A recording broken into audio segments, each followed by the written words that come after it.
आज के लेक्चर में हम यहाँ पे एग्जांपल्स की बात करते हैं। पिछले लेक्चर्स में हमने देखा कि लीनियर वेलोसिटी, एंगुलर वेलोसिटी क्या होती है, ओमेगा का क्या फॉर्मूलेज बनते हैं। ओमेगा के 3 फॉर्मूले बने, omega is equal to theta upon T, 2π/t, 2πn, इन सब का हमने डिस्कशन भी कर लिया। ठीक है, एक एग्जाम्पल हमारे पास है, if a particle is rotating as theta is equals to 4t³ then find its angular velocity and linear velocity at t is equals to 2 second और गिवन हमारे पास है radius of particle is 4 meter. हमारे पास equation given था theta is equals to 4t³, उस इक्वेशन को हमने लिया। This is the relation between angular displacement and time. अगर उसको टाइम के रिस्पेक्ट में डिफ्रेंशिएट कर देंगे तो ऐसा लिखेंगे D theta upon D T, उससे हमें ओमेगा मिल जाएगा, एंगुलर वेलोसिटी मिल जाएगी just by differentiating the theta is equals to 4t³।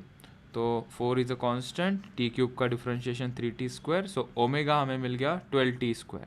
Eight t is equals to 2 second पूछा था, सो t की वैल्यू 2 पुट करके 2 का स्क्वायर हो गया, सो ओमेगा हमें यहाँ से मिल गया 48 रेडियन पर सेकेंड। ठीक है, assuming this theta is given in radian. Okay, second हमें लीनियर वेलोसिटी फाइंड आउट करनी है। रेडियस हमारे पास गिवन है 4 meter, so v is equals to R omega का इस्तेमाल हमने किया। रेडियस इज 4, ओमेगा जस्ट अभी निकाला 48, मल्टीप्लाई किया तो 192 मीटर पर सेकेंड हमें लीनियर वेलोसिटी मिली। So just by differentiating omega मिल गया and just by using the formula हमें v मिल गया। और एक क्वेश्चन हमारे पास है, यहाँ पे ओमेगा दिया है t² + 4 और हमें पूछा है कि एंगुलर डिस्प्लेसमेंट बताओ, और इनिशियल कंडीशन दी है t is equals to 2 second पे एंगुलर डिस्प्लेसमेंट पूछा है। ओके, और इनिशियल कंडीशन है थीटा 0 था जब t इज इक्वल्स टू 0 था। ठीक है, तो पहले यहाँ से हमने ओमेगा को देखा, omega is equals to t² + 4। अगर ओमेगा को हम डिफ्रेंशिएट करेंगे तो एज सच कुछ मिलेगा नहीं, यहाँ पे मैंने उसको डिफ्रेंशिएट नहीं किया है, यहाँ पे बस ओमेगा को मैंने रिप्लेस किया है D theta by d T ये टर्म से। ठीक है, अगर इसको मैं डिफ्रेंशिएट करता तो वो हो जाता D omega by d T, वैसा मैंने किया नहीं है, उससे कुछ मिलेगा भी नहीं। D omega by d T से हमें मिलेगा अल्फ़ा, उसकी यहाँ पे ज़रूरत है ही नहीं, हमें एंगुलर डिस्प्लेसमेंट पूछा है। ठीक है, ओमेगा के पहले वाला, तो इसको D theta by d T हमने लिखा, वेरिएबल सेपरेट किए, डी टी इधर आ गया, डी थीटा इधर आ गया। अच्छा, जैसे हमने किया हमें पता चला कि इसको इंटीग्रेट करना पड़ेगा। सो हमने देखा कि टाइम की लोअर लिमिट t जब 0 था तो थीटा कितना था 0, जब t 0 था थीटा था 0। t is equals to 2 second पे हमें थीटा पूछा है, ये यहाँ पे अपर लिमिट हमने सब्सिट्यूट कर दी। लेफ्ट हैंड साइड का इंटीग्रेशन डी थीटा के पहले कुछ नहीं मतलब 1 होगा, और 1 का integration with respect to D theta will be theta, lower limit 0, upper limit theta. Right hand side में आते हैं, t² + 4 है, बीच में प्लस साइन है तो इंडिविजुअली t² + 4, t² और 4 को हम इंटीग्रेट करेंगे। t² का इंटीग्रेशन हो जाएगा t³/3, बीच में साइन प्लस है तो प्लस, 4 का इंटीग्रेशन हो जाएगा 4t, lower limit 0, upper limit 2। ठीक है, by just solving this theta हमें मिल गया 32/3 radians. So these are the few examples जो हमें डिफ्रेंशिएट, इंटीग्रेट और सिंपली फॉर्मूला यूज़ करने से सॉल्व करने आ सकते हैं। अभी हम आगे चलते हैं, these are the few things, ये अभी नहीं, ये आगे आएगा। इन चीज़ों के बारे में हमने अभी जस्ट डिस्कशन किया। थीटा की जानकारी हमने ली, लीनियर वेलोसिटी क्या होती है, ओमेगा क्या होता है, लीनियर डिस्प्लेसमेंट और रेडियस क्या होती है, और 2-3 काइनेमेटिक्स पैरामीटर बाकी है, जैसे कि एक्सेलरेशन की हमने बात अभी तक की नहीं थी, तो ये लेक्चर में हम एक्सेलरेशन की बात कर लेते हैं। जैसे कि यहाँ देख सकते हो कितनी वेलोसिटीज़ की हमने बात की है, यहाँ पे हमने 2 वेलोसिटीज़ की बात की है, linear velocity and angular velocity. वैसे ही जब पार्टिकल सर्कुलर मोशन या रोटेशनल मोशन करेगा तो कितने प्रकार के एक्सेलरेशंस आएंगे उसकी हम चर्चा करेंगे। ठीक है, जनरली 3 प्रकार के एक्सेलरेशन अभी हम पढ़ेंगे, centripetal acceleration, tangential acceleration and angular acceleration. So let's study them one by one. So just I have written acceleration in rotational motion 3 प्रकार के होते हैं, सेंट्रीपिटल एक्सेलरेशन, टेंजेंशियल एक्सेलरेशन और एंगुलर एक्सेलरेशन। ठीक है, वन बाय वन हम study करेंगे किसका क्या इंपॉर्टेंस है, क्यों एक्सेलरेशन आया है, उसकी भी हम बात करेंगे। So first thing first, what is acceleration? Basic definition acceleration की क्या है, nothing but change in velocity. Change कैसे हो सकती है velocity? By changing the magnitude और changing the direction. Magnitude change हो वेलोसिटी का, या डायरेक्शन चेंज हो, या दोनों चेंज हो, तो एक्सेलरेशन प्रोड्यूस होगा। ठीक है, ये बेसिक लेके हम चले to understand what is centripetal acceleration. ठीक है, यहाँ पे एक एग्जांपल हमने लिया है, कंसिडर किया है particle is moving with a constant velocity.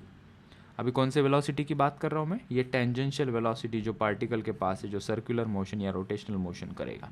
कौन से डायरेक्शन में पार्टिकल रोटेट कर रहा है वो भी इंडिकेट कर दिया मैंने। लेट्स से कि particle is rotating in clockwise direction. 3 parts हमने बना दिए, मतलब 3 पोजीशंस मैंने बताई है। ए पोजीशन पे उसकी वेलोसिटी क्या होगी, तो हमने उसको टेंजेंट ड्रॉ किया। So this is tangential velocity या लीनियर वेलोसिटी, दोनों में से कोई भी नाम से तुम पुकार सकते हो। कंसिडर किया कि वो कांस्टेंट है। कांस्टेंट समझाने के लिए मैंने नंबर भी ले लिया, देखो 2 metre per second, 2 metre per second वगैरह। जब बी पे आएगा तो बी पे टेंजेंट निकालेंगे, तो this is the direction of tangential velocity. जब पार्टिकल सी पे आएगा तो सी पे उसकी टेंजेंशियल वेलोसिटी का डायरेक्शन अपवर्ड होगा। ठीक है, because it is moving in clockwise direction. तो हम यहाँ पे देखते हैं कि यहाँ पे वेलोसिटी चेंज हो रही है क्या, तो हमने जस्ट बाय डेफिनेशन देखा यहाँ पे वेलोसिटी का क्या चेंज हो रहा है। यहाँ पे वेलोसिटी का मैग्नीट्यूड तो सेम है, लेकिन direction is changing. See the direction at any instant which is changing. So because of the direction changing, the acceleration which is produced in rotational या circular motion, that acceleration is called as centripetal acceleration। और उसका direction देखो green colour के marker से मैंने दिखाया है, which is always towards the centre. उसका फॉर्मूला भी मैंने यहाँ पे लिखा है, देखो v²/r is the formula for centripetal acceleration. अब इस v²/r का दूसरा वर्जन है r⍵²। कैसे, because we know v is equals to r into omega. इस v के जगह पे r इंटू ओमेगा का स्क्वायर कर दो, कर दिया। यहाँ पे एक नीचे वाला r और एक ऊपर वाला r कट हो गया, तो जो बचा r⍵², that is another form of centripetal acceleration. ठीक है, फिर से एक बार इकट्ठा पढ़ लेते हैं व्हाट इज सेंट्रीपिटल एक्सेलरेशन। बड़ा सिंपल है, if the direction is changing and 110% circular motion होना है तो डायरेक्शन चेंज होना ज़रूरी है। तुम कहोगे सर सेंट्रीपिटल एक्सेलरेशन जहाँ पे नहीं है और वैसा सर्कुलर मोशन बताओ, नॉट पॉसिबल।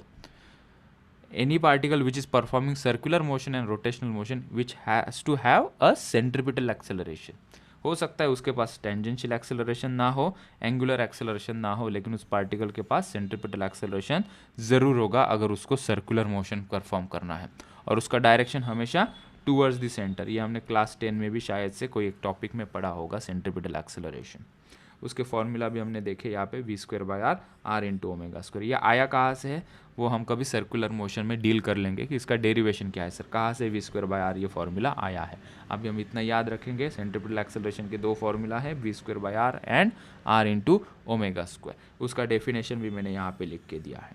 ठीक है, what is uniform circular motion, जब वेलोसिटी कांस्टेंट हो, जैसे यहाँ पे है टेंजेंशियल वेलोसिटी अगर कांस्टेंट है तो उसको हम कहते हैं यूनिफॉर्म सर्कुलर मोशन। इसका भी कंसर्न हम आगे डिटेल में डील करेंगे कि what exactly is uniform circular motion. Any direction of velocity is changing, only direction of velocity is changing in this situation as you can see here. So acceleration produce is called as this centripetal acceleration and its direction is pointing towards the center। so साफ साफ हमने centripetal acceleration की जानकारी इकट्ठा कर ली। अभी हम आगे चलते हैं to understand what is tangential acceleration. हमने हेडिंग दे दिया tangential acceleration. As you guys already know what is acceleration, it is nothing but change in velocity, either magnitude either direction या दोनों चेंज होने से एक्सेलरेशन प्रोड्यूस होता है। Just अभी एक स्लाइड पहले हमने देखा कि डायरेक्शन चेंज होने से जो एक्सेलरेशन प्रोड्यूस हुआ उसको हमने नाम दिया था सेंट्रीपिटल एक्सेलरेशन, और उसका direction towards the centre. Fine, अगर मैग्नीट्यूड भी चेंज हो रहा है, जैसे कि 2 मीटर से 3 मीटर, 3 मीटर से 4 मीटर पर सेकेंड, जितना अगर चेंज हो रहा है मतलब मैग्नीट्यूड भी चेंज हो रहा है, साथ साथ डायरेक्शन भी चेंज हो रहा है, तो सेंट्रीपिटल एक्सेलरेशन तो आना ही आना है। साथ साथ और एक एक्सेलरेशन आ जाएगा जिसको हम कहेंगे टेंजेंशियल एक्सेलरेशन। तो टेंजेंशियल एक्सेलरेशन कब आएगा, जब वेलोसिटी का मैग्नीट्यूड भी चेंज हो रहा होगा। सो हमने यहाँ पे लिखा here magnitude of velocity as well as direction is changing. So इस सिचुएशन में 2 एक्सेलरेशन प्रोड्यूस हो गए। एक तो तुम जानकारी ले लिए अभी, सेंट्रीपिटल एक्सेलरेशन। क्यों आया centripetal acceleration, due to change in the direction of velocity.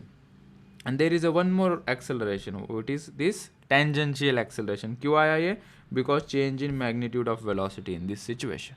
अगर मैग्नीट्यूड चेंज नहीं होता है तो टेंजेंशियल एक्सेलरेशन कितना लिखोगे, 0 लिखोगे। उसका सिंबल हम जनरली a सफिक्स t से दिखाते हैं। ठीक है, अब इसका direction, magnitude direction so direction हम यहाँ पे इंडिकेट करते हैं कि अगर यहाँ पे देखो दो सिचुएशन क्रिएट होती है, अगर ये वेलोसिटी इंक्रीज हो रही है, जैसे कि ये 2 मीटर से 3, 3 से 4 इंक्रीज हो रही है, तो टेंजेंशियल एक्सेलरेशन का direction along the tangential velocity की तरफ ही होता है।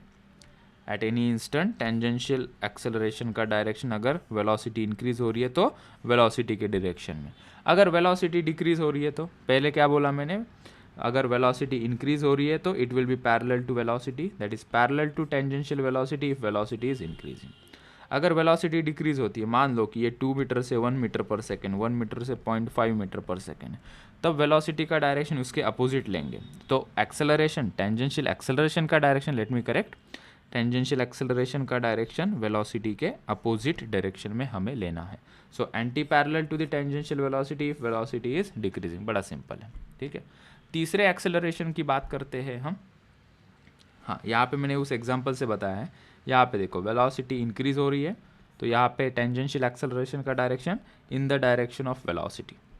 यहाँ पे देख सकते हो पॉइंट ए पे 10 मीटर थी, 8 हो गई, 8 से 4, 4 से 2, मतलब यहाँ पे वेलोसिटी डिक्रीज हो रही है, रिटार्डेशन हो रहा है। तो टेंजेंशियल एक्सेलरेशन का डायरेक्शन अपोजिट होगा, एंटी पैरेलल। टेंजेंशियल एक्सेलरेशन ऊपर एट पोजीशन ए, तो वेलोसिटी नीचे थी। एट पोजीशन सी टेंजेंशियल एक्सेलरेशन नीचे होगा, वेलोसिटी उसकी ऊपर है, लाइकवाइज। ठीक, तीसरा एक्सेलरेशन कौन सा बाकी है हमारा अभी, angular acceleration alpha. Angular acceleration alpha, अभी अल्फा कब आएगा पिक्चर में, जब ओमेगा के प्रॉपर्टी के बारे में हम इंफॉर्मेशन लेंगे। What is omega, angular velocity. Angular velocity, अभी तक पहले दो एक्सेलरेशन कौन से पढ़े हमने, सेंट्रीपिटल एंड टेंजेंशियल एक्सेलरेशन। ये दोनों एक्सेलरेशन कैसे थे, लीनियर वाले, ठीक है। एक स्ट्रेट लाइन हमने ड्रॉ की और उसके अलोंग हमने डायरेक्शन दिखाया टेंजेंशियल या सेंट्रीपिटल एक्सेलरेशन की। एंगुलर एक्सेलरेशन पिक्चर में कब आएगा, जब ओमेगा चेंज हो। What is omega, omega is angular velocity, angular velocity, ठीक है। Just to understand a very simple example, fan है हमारे सीलिंग के ऊपर, जो फैन लगा हुआ है वो कॉन्स्टेंटली 4 के स्पीड से चल रहा है।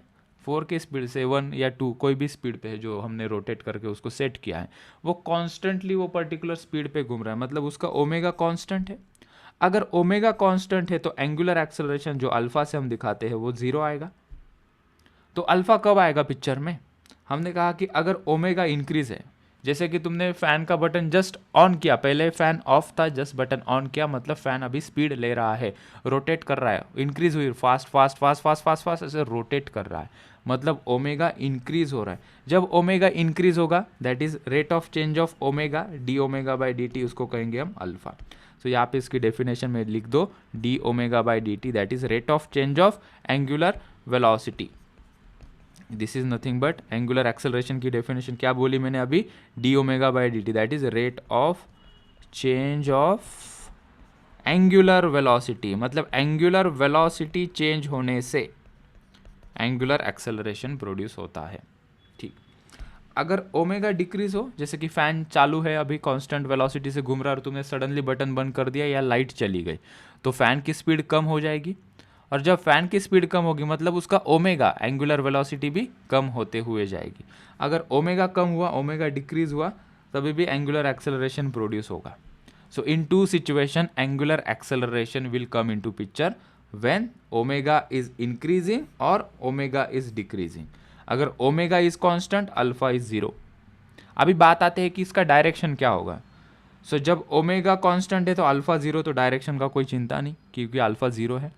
जब ओमेगा इंक्रीज हो रहा है मतलब फैन की स्पीड बढ़ रही है, तब हम राइट हैंड रूल से जैसे ओमेगा का डायरेक्शन फाइंड आउट करते थे, पहले मुझे बताओ ओमेगा का डायरेक्शन हम कैसे फाइंड आउट करते हैं, using right hand thumb rule.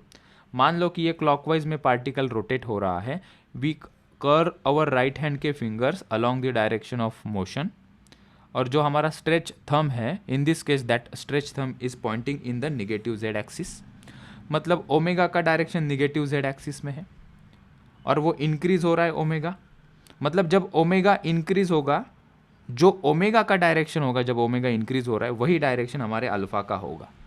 ठीक है, इन दिस केस अल्फा का डायरेक्शन जो होगा वो निगेटिव जेड एक्सिस के अलोंग होगा। एक चीज़, अगर ओमेगा डिक्रीज हो रहा है मतलब फैन को हमने बंद कर दिया, फैन की स्पीड घूम घूम घूम घूम कम हो रही है, तो using right hand rule fan तो वही डायरेक्शन में घूमेगा ना, फैन बंद करोगे तो उल्टे डायरेक्शन में थोड़ी ना फैन घूमता है, वही डायरेक्शन में घूमेगा लेकिन स्लो घूमेगा। तो ओमेगा का डायरेक्शन तो वही होगा निगेटिव जेड एक्सिस के अलोंग, लेकिन ओमेगा डिक्रीज हो रहा है तो अल्फा का डायरेक्शन उसके अपोजिट डायरेक्शन में लेना है। तो 100 बात की एक बात, 100 बात की दो बातें।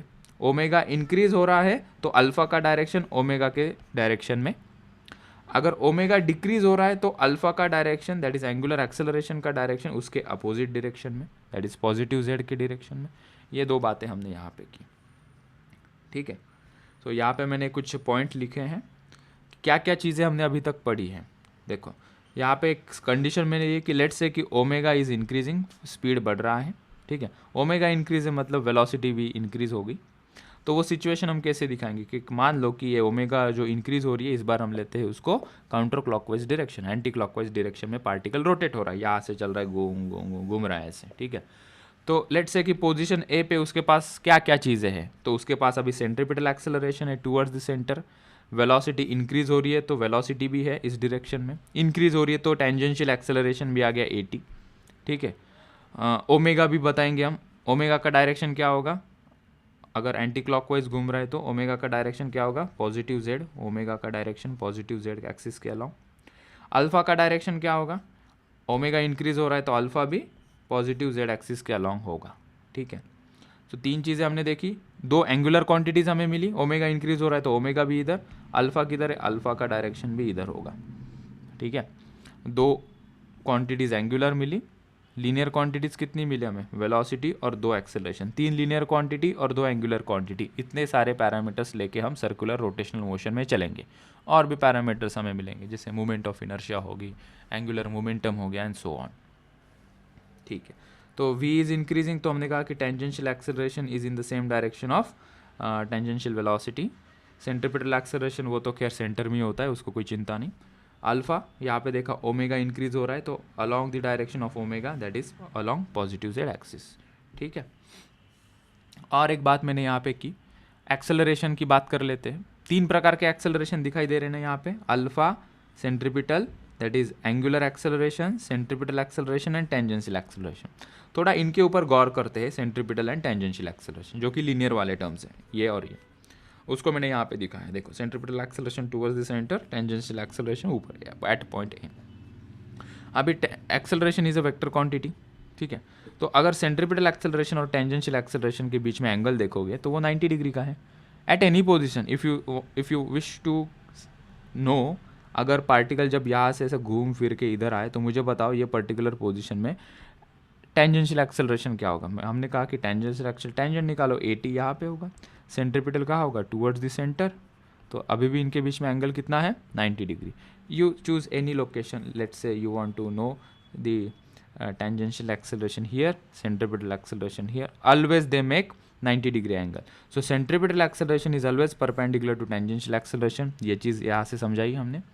इन दोनों का मिला के एक रिजल्टेंट एक्सेलरेशन भी मैथमेटिकली कभी पूछ लेते हैं, तो हमें वेक्टर्स पता है, दो वेक्टर्स है हमारे पास, यही डायग्राम मैंने यहाँ पे निकाली है, टेंजेंशियल एक्सेलरेशन, सेंट्रिपिटल एक्सेलरेशन, इन दोनों के बीच में एंगल 90 डिग्री, तो उनका रिजल्टेंट वेक्टर जो आएगा उनके बीच में ऐसे आएगा, और उसका मैग्नीट्यूड कितना आएगा, under root of AC square plus AT square, वो हमारा formula, under root of P square plus Q square plus 2PQ cos theta, cos theta, theta कितना 90 डिग्री, कॉस 90 0, तो 2PQ कॉस थीटा की टर्म हो गई 0, only left with P square plus Q square that is AC square plus AT square.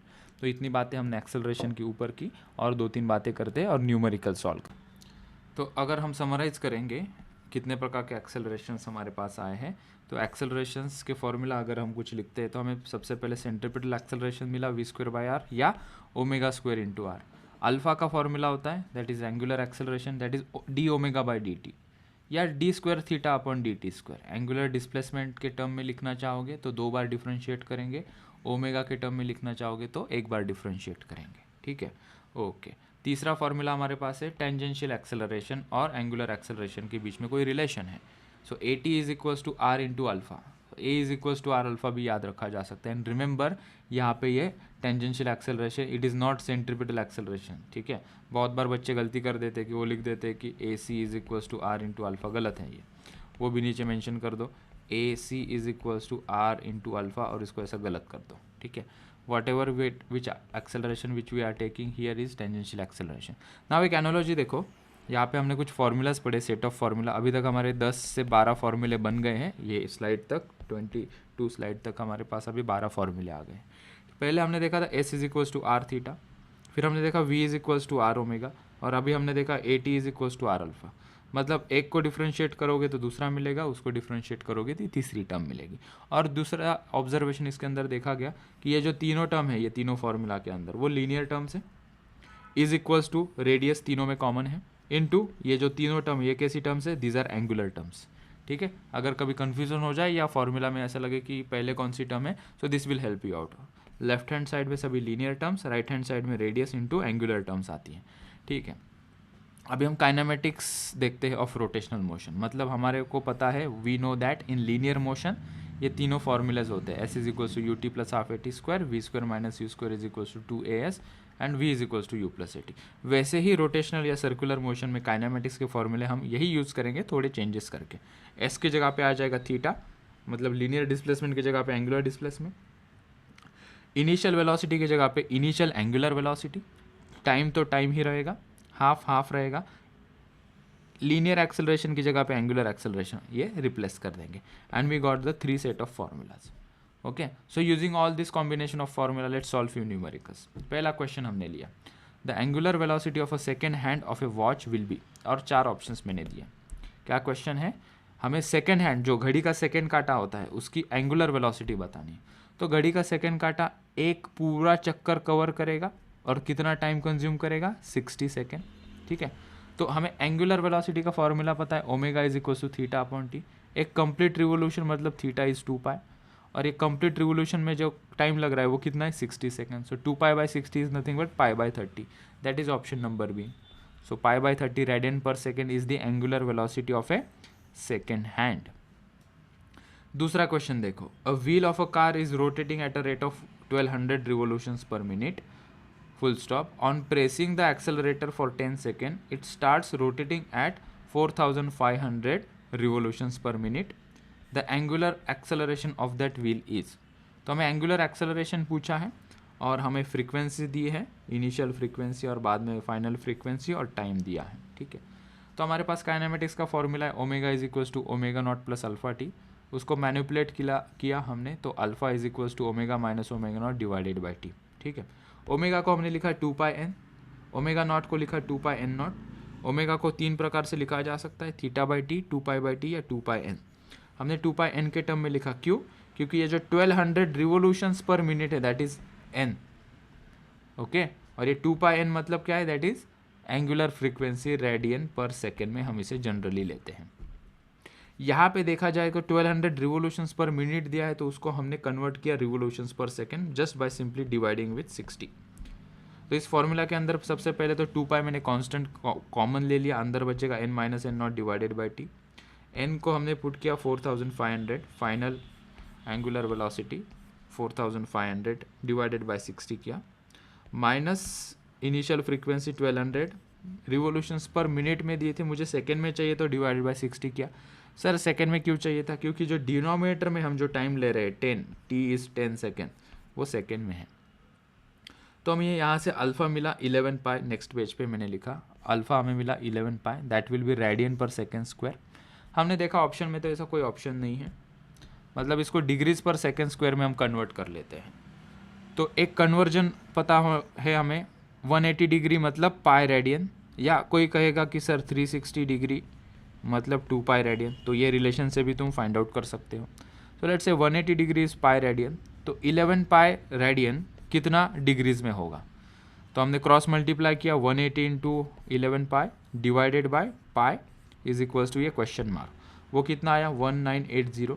So 1980 degrees, 11 pi radian is 1980 degrees per second, तो per second ही रहेगा यहाँ पे, पर second square चाहिए था, पर सेकेंड स्क्वायर लिखना चाहिए था.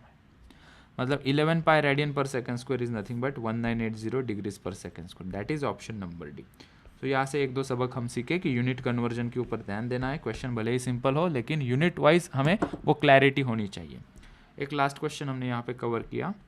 इस क्वेश्चन में पूछा था the angular displacement of a fly wheel varies with time as theta is equals to at plus bt square plus ct cube, then the angular acceleration is given by, और यहाँ पे 4 ऑप्शंस दिए हैं। मतलब इसको हम 2 बार डिफ्रेंशिएट कर लेते हैं तो हमें अल्फा मिल जाएगा, दैट इज एंगुलर एक्सेलरेशन, और चेक कर लेंगे 4 ऑप्शन में से कौन सा सही है। तो हमें ये गिवन था थीटा, ये यहाँ पे हमने लिखा, इसको डिफ्रेंशिएट करेंगे तो d theta by d t लिखेंगे, और इसी का ही मतलब है ओमेगा। ए टी का differentiation, a is a constant term, t का डिफ्रेंशिएशन हो जाएगा 1, बी टी स्क्वायर का differentiation, b is constant, t square का differentiation 2t, c t cube का differentiation, c is constant, t cube का differentiation 3t square. तो हमें omega मिल गया रीअरेंज करके। इसको और एक बार डिफ्रेंशिएट किया तो D omega by d T that is alpha लिखा। तो ए का डिफ्रेंशिएशन हो गया 0 which is a constant term, 2bt का डिफ्रेंशिएशन, 2b कांस्टेंट है, t का differentiation 1, 3c is a constant और t स्क्वायर का डिफ्रेंशिएशन 2t, हमें अल्फा मिला 2b plus 6ct, that is option number D. और एक question, this is genuinely last question. A wheel is at rest, its angular velocity increases uniformly and becomes 60 radian per second after 5 seconds. The total angular displacement is, और 4 option दिए हैं। पहले wheel rest में है और उसकी angular velocity बढ़ते जा रही है यूनिफॉर्मली, हो गई अभी 60 रेडियन पर सेकेंड 5 सेकेंड में। तो एंगुलर डिस्प्लेसमेंट बताओ। तो हमारे पास गिवन है ओमेगा नॉट 0 इनिशियली, ओमेगा हो गया 60 radian per second, time T दिया है 5 सेकेंड, थीटा पूछा है, ठीक है। तो हम ये फॉर्मूला यूज़ करेंगे, theta is equals to omega not T plus half alpha T square. Omega not 0 है तो टी भी 0 हो गया, हाफ इंटू अल्फ़ा कितना है, अल्फ़ा फाइंड आउट करना पड़ेगा, और टी स्क्वायर कितना है, टी की तो वैल्यू हमें गिवन है। तो सबसे पहले हम अल्फ़ा फाइंड आउट कर लेते हैं using this formula, alpha is equals to omega minus omega not divided by T, kinematic equation. Omega is 60, omega not is 0, तो 60 minus 0 divided by 5 that is 12 radian per second square. So alpha आ गया 12, उसको हमने यहाँ पे put कर दिया, तो 0 into 5 plus half into 12 into 5 square, ये तो पूरा खैर 0 हो गया, और यहाँ पे ये half into 12 into 5, so 1/2 into 12 is 6, so 6 into 5 square 25, 6 into 25 is 150 radian, that is option number D. Okay, आज के लेक्चर में इतना ही, कल के लेक्चर में हम और आगे कुछ न्यूमेरिकल सॉल्व करेंगे and we will see what is moment of inertia.